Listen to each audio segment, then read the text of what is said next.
यार, इतना रात में कौन आ गया? साला सही से सोने भी नहीं देता। रुको, डरने की जरूरत नहीं है।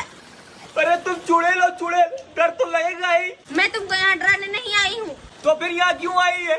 बाहर बहुत बारिश हो रही है और मैं पूरा भीग चुकी हूँ। तो हम क्या करें?